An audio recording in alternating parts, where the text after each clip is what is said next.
Tocó hablar primero, así que lo que quería hacer era una breve introducción de dónde sale todo esto de las neurociencias, este boom de las neurociencias y sobre todo de las neurociencias en el aula, de la neuropedagogía.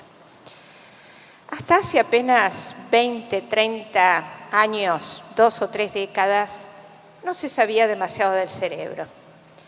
En realidad es un órgano que ha despertado curiosidad desde que el hombre sabe que lo posee, antes de Cristo, ¿no es cierto? Pero no se lo podía estudiar. No había forma de llegar a saber qué pasaba en el cerebro, sobre todo de las personas vivas. ¿Y cómo se lo estudiaba? Se lo estudiaba post-mortem. Hay un caso muy emblemático, allá por mediados del siglo XIX, de un señor, un paciente, que se lo conocía con el nombre de Tan Tan, porque las únicas palabras que podía pronunciar eran Tan Tan.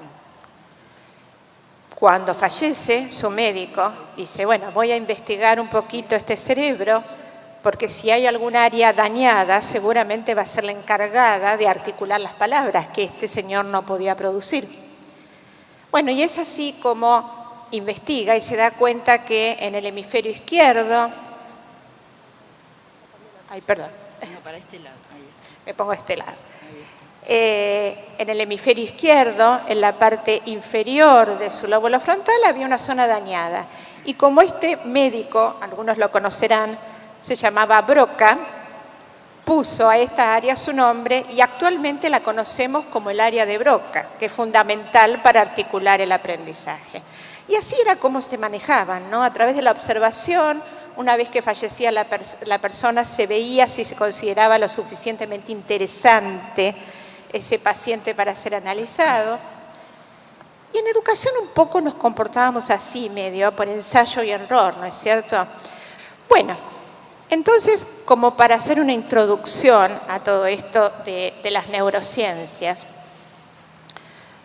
podemos decir que en los años 80, casi 90, hubo una gran explosión tecnológica que permitió empezar a construir aparatología que diera acceso a las neuroimágenes. Entonces, se empezó a saber qué sucedía en el cerebro de las personas vivas y no solamente con patología, en todas las personas. ¿Qué sucedía en el cerebro de las personas mientras percibíamos, mientras memorizábamos, mientras teníamos una reacción emocional, mientras planificábamos, mientras aprendíamos? Y fue tal la explosión tecnológica que dio lugar a estas neuroimágenes que la década del 90 se la recuerda como la década del cerebro. O sea que en estos últimos 20, 25 años se ha sabido más del cerebro que en toda la historia de la humanidad. No contábamos con las herramientas, ni en la parte de medicina, ni en la parte educativa, ni en todas las otras disciplinas con las cuales las neurociencias interseccionan. Bueno, entonces podemos decir que las neurociencias estudian la estructura y la funcionalidad del cerebro. O sea, de las áreas estructurales, biológicas de la que está compuesta y cómo funciona. La primera intersección que nos interesa a nosotros como educadores, como docentes, es la intersección de las neurociencias con la psicología, que estudia la conducta y procesos mentales. Y de acá surge lo que llamamos neurociencia cognitiva. ¿Qué hace la neurociencia cognitiva? Estudia las bases neurológicas de las capacidades cognitivas. O sea, estudia las áreas cerebrales donde nacen, se generan, se potencian las capacidades cognitivas. Y cuando hablo de capacidades cognitivas, hablo de las capacidades cognitivas más básicas, no porque sean simples, sino porque son los dispositivos básicos del aprendizaje, como es la percepción, la atención y la memoria, dispositivos en los cuales no se puede aprender, algunos incluyen el lenguaje, y que no son particulares del hombre. Los otros mamíferos también perciben, atienden de cierto modo y tienen cierto tipo de memoria, cierto tipo de atención y cierto tipo de percepción, no la ejecutiva del hombre, obviamente. Bueno, una vez que la neurociencia cognitiva está en camino, uno de cuyos padres principales es Alexander Luria, esta neurociencia cognitiva hace intersección con la pedagogía y surge de esto la neuropedagogía.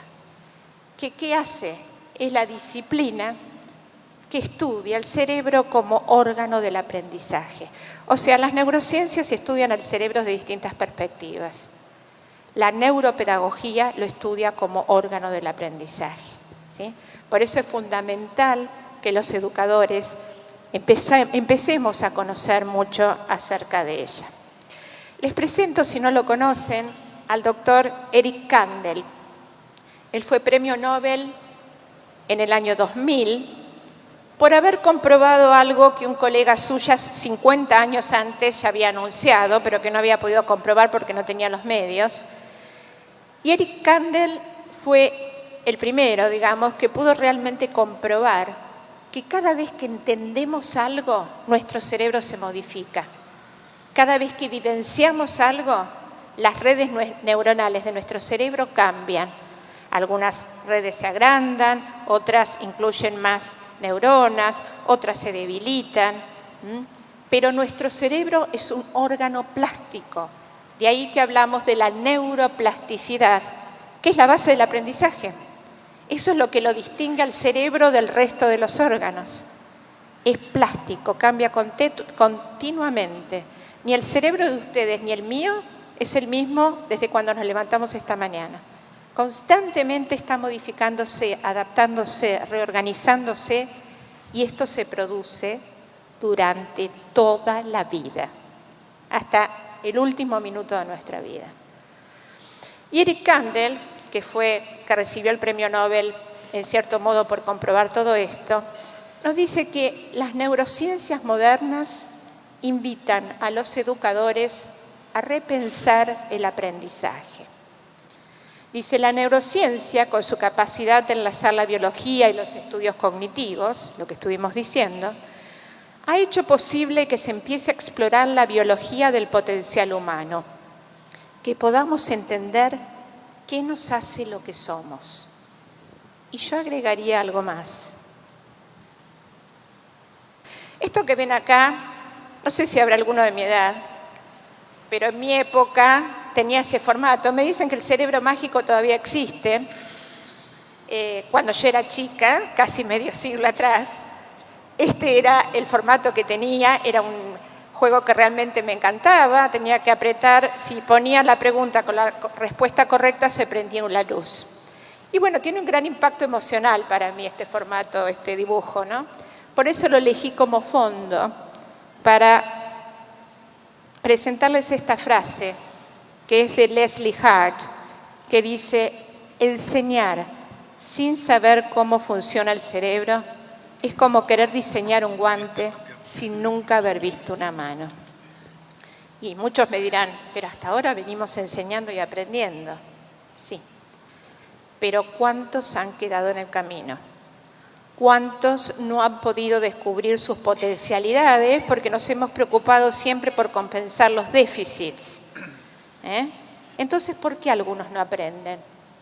Yo creo que la respuesta la dio la doctora Rita Dan cuando dijo, si un estudiante, ella dijo alumno, pero digamos, si un estudiante no aprende de la forma que le estamos enseñando, es porque no le estamos enseñando de la forma que él puede aprender. Y la neuropedagogía nos da elementos para que nosotros aprendamos los distintos estilos de aprendizaje y poder llegar a todos los cerebros, cosa que hasta hace muy poquito no teníamos. ¿Qué es aprender y qué es enseñar?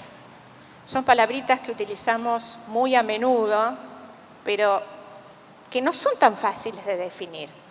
Y digamos que hay muchísimas definiciones acerca de esto y que todas tienen algo de verdad, pero me arriesgaría a decir que es difícil encontrar una definición completa. Yo les voy a hacer una pregunta. ¿Quiénes de ustedes, si ahora yo les diera una evaluación en la que se sacaron muy buena nota en secundaria, en la universidad a nivel terciario, y me arriesgaría a decir en algunos casos en primaria, si se las volviera a dar, volverían a sacarse la misma nota. Muchos. En el único caso que realmente lo aprende es cuando eso que transmitió el profesor tuvo un gran impacto emocional, porque en ese momento se formó un engrama cerebral, una red neuronal consolidada, porque tuvo una gran experiencia vivencial emocional. Pero la primera vez que presentamos algo, por más que a los estudiantes les interesen y estén motivados, no se aprende, se entiende. Y se forma una red neuronal muy débil. Para que esa red neuronal se consolide, para que ese aprendizaje se consolide, ¿qué voy a tener que hacer? Repetir, repetir. Pero fíjense lo que dice la neuropedagogía. Repetir con novedad. Parece que fueran palabras antagónicas, ¿no? Repetición, novedad, parece que fueran cosas opuestas. Pero no lo son, no necesariamente por lo menos. Repetir de distintas formas. Ustedes me dicen, pero Roxana, vos dijiste que cada cerebro es único, cada cerebro es distinto, cada cerebro tiene un estilo de aprendizaje distinto. Yo tengo 50 en el aula. Tengo que explicar de 50 maneras distintas, evaluar de 50 formas distintas. Bueno, les digo que sería lo ideal, pero sé totalmente que es utópico, fuera de la realidad. Entonces, ¿cómo puedo solucionar esto? Bueno, si sé que un contenido o algo que quiero transmitir se va a aprender a través de la repetición y quiero llegar a todos los cerebros, voy a tener que repetir con variedad, con novedad. ¿Qué significa esto? Cambiar de actividad. Y a veces no es suficiente. Porque a veces cambio de actividad y me estoy refiriendo igual o estoy apuntando siempre al mismo estilo de aprendizaje. Conteste esta pregunta, complete con la palabra correcta, etcétera, etcétera. ¿Y dónde dejo todos los otros talentos y todas las otras inteligencias? ¿Cuándo lo paso por el cuerpo, por lo musical, por lo espacial, por lo auditivo, de otra forma? ¿Cuándo lo paso por los otros todos estilos de aprendizaje, que cada uno tenemos un estilo distinto? Entonces, repetir con novedad, pero apelando a distintos estilos de aprendizaje. Bueno, a la innovación de los sistemas educativos, el contrarrestar el qué con el cómo. Ya dejamos de ser portadores de información fáctica. La tecnología, nos guste o no, está acá. Totalmente de acuerdo con el disertante anterior, que no es el único medio y no es de ninguna manera el fin, pero es un medio que utilizan los chicos. Y apretando un botón pueden encontrar muy rápido información fáctica, en forma muy veloz, completa y divertida. Entonces nuestro rol realmente ha cambiado. Creo que ya estamos en condiciones, todos los educadores, de poder volver a conocer bajo un perfil de neuroeducador, conociendo cómo aprende el órgano del aprendizaje, el cerebro. También reconocer y validar, por supuesto, a los educadores, que nos lo merecemos. Así que muchísimas gracias por estar compartiendo este espacio con nosotros. Fue realmente un placer.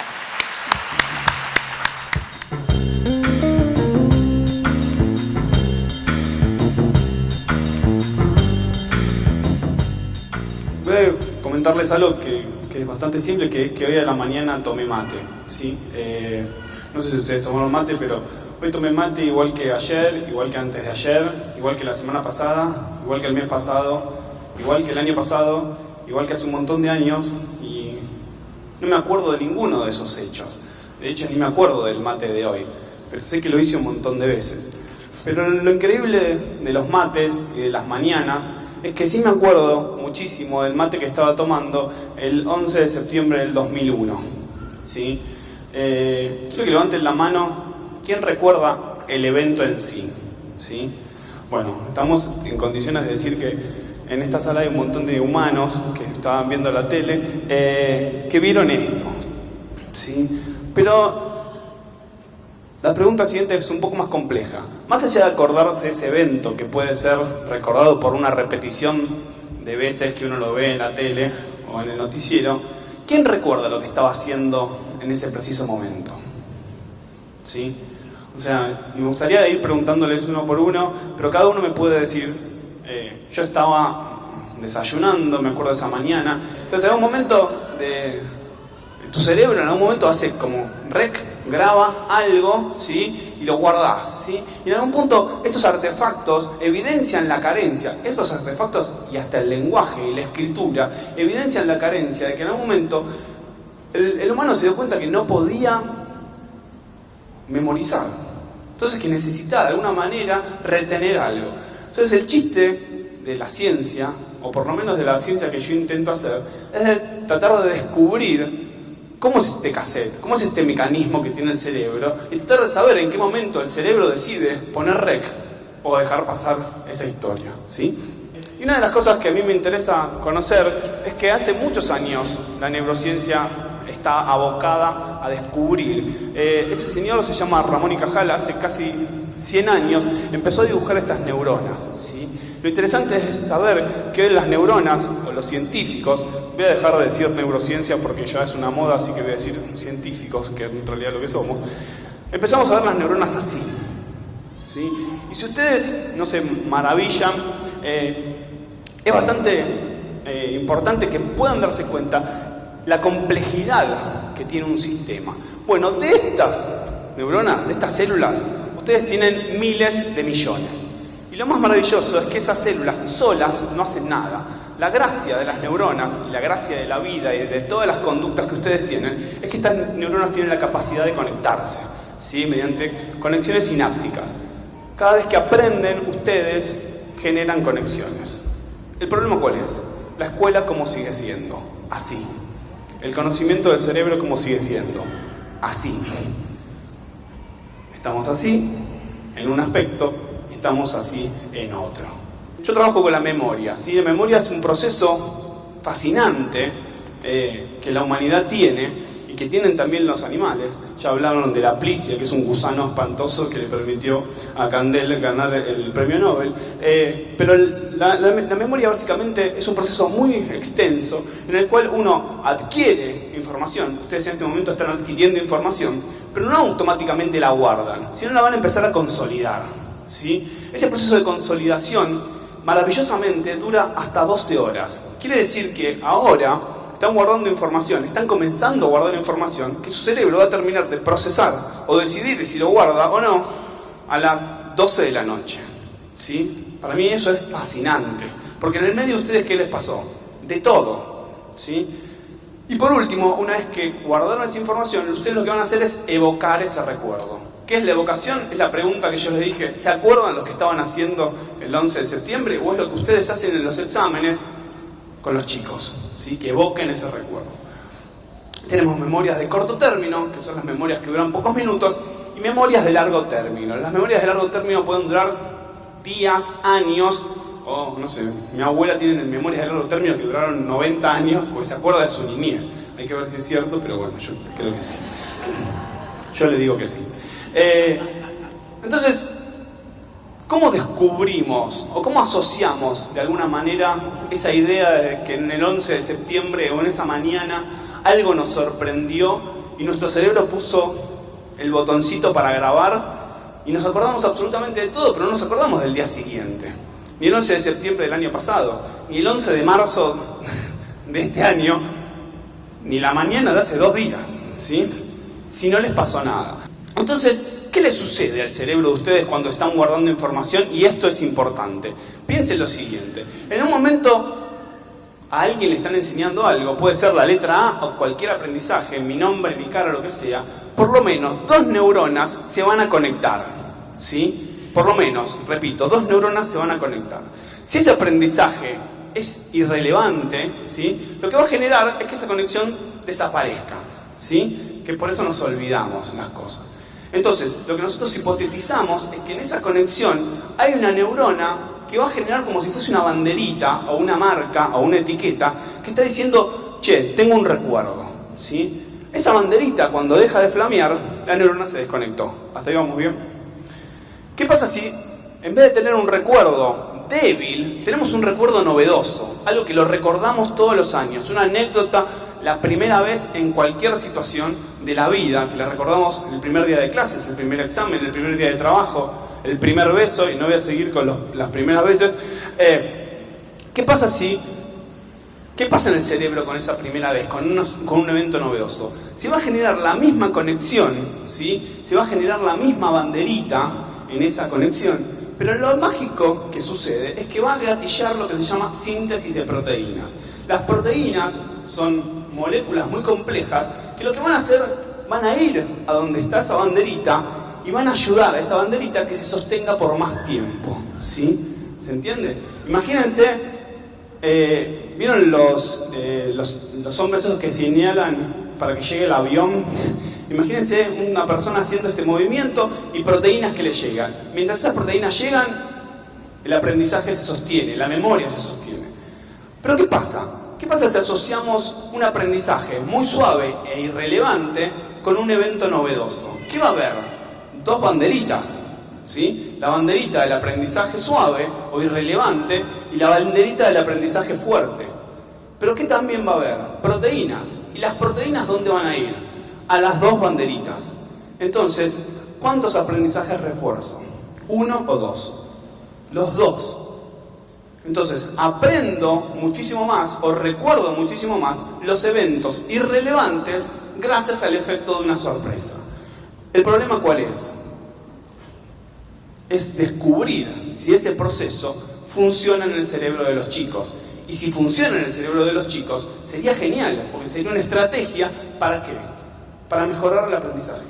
Entonces lo que hicimos fue algo muy simple, fue sorprender a los chicos con clases educativas, novedosas y breves dentro de las escuelas.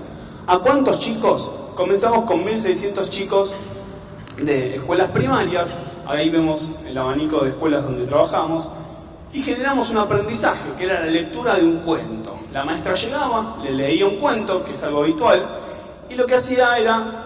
Lo que íbamos a hacer, íbamos a sorprender a esos chicos con actividades que no tengan nada que ver con el cuento.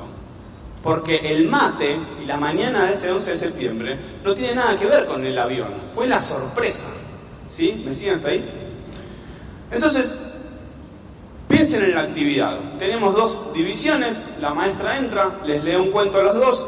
Lo que esperábamos es que a las 24 horas, cuando la maestra les haga un ejercicio de evaluación, a esa edad los chicos no tienen evaluaciones, pero a ver un ejercicio, les vaya muy mal, ¿sí? ¿Por qué? Porque queremos mejorar ese rendimiento.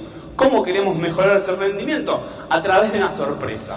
2 semanas siguientes invertíamos los cuentos, pero sorprendíamos a los chicos. Y lo que esperábamos, hipotéticamente y utópicamente, era que ese rendimiento mejore. Bueno, lo que sucedió es que gracias a la sorpresa, en determinados tiempos de separación entre el aprendizaje y esa sorpresa científica, el rendimiento de las escuelas, el rendimiento de esos chicos en esas escuelas mejoraba un 60%. 600 estaría con un Nobel en la mano. Y en una playa en Cancún festejando toda mi vida. Un 60%.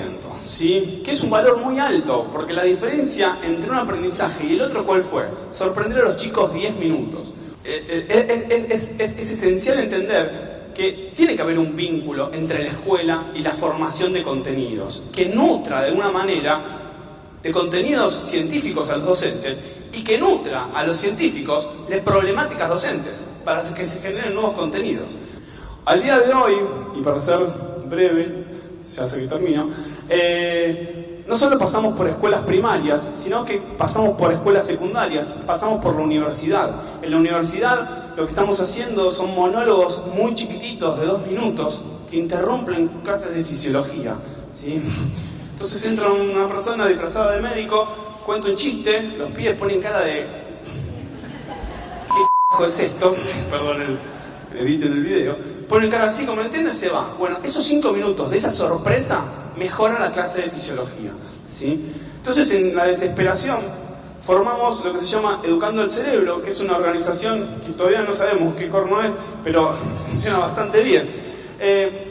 Y empezamos a hacer jornadas con la sorpresa de que a las jornadas les fue muy bien y que había muchísimos docentes que antes nos habían dicho, ojo que el sistema educativo es hiperconservador, no van a querer implementar nada, te van a decir que no, le vas a hablar de ciencia, de proteínas, de ratas, te van a decir que no. Bueno, en Buenos Aires lo hicimos, tuvo muchísima repercusión, vino el presidente del CONICET, el rector del Nacional Buenos Aires, lo hicimos en Río Negro en el 2014, lo hicimos en Córdoba, y esto está buenísimo porque en Córdoba el Ministerio de Educación empezó a otorgar puntaje docente a una formación científica.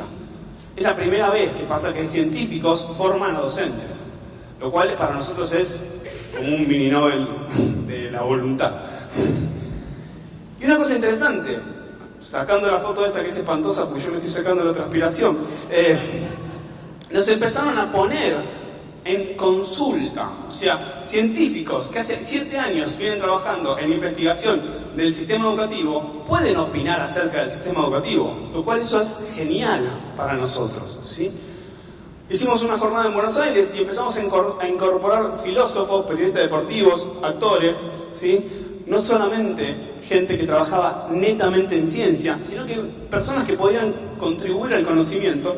Y fuimos a Santa Fe, fuimos a Córdoba de vuelta, y fuimos a Uruguay hace 2 meses, donde fueron 900 personas. Un total de 10.000 personas, esto está desactualizado, participaron de unas jornadas que son gratuitas, ¿sí? Que son generadas por docentes, que es un laburo de honor, y que esas personas se movilizan con un esfuerzo terrible para poder formarse en cuestiones que tienen que ver con la ciencia. Si eso no es comunicación vocacional entre algo que es muy similar, que es la docencia y la ciencia, no sé dónde existe eso. Nos postulamos en algún momento que si ustedes se enteran de esos resultados científicos y lo pueden implementar, van a tener que tomar mejores decisiones dentro del aula y la pelota se la pasamos a ustedes. Yo puedo investigar hasta acá, yo te doy esa información, bueno, ahora jugá vos, arriesgate. Tomá en cuenta esa información y participá y modificá tus clases. Gracias.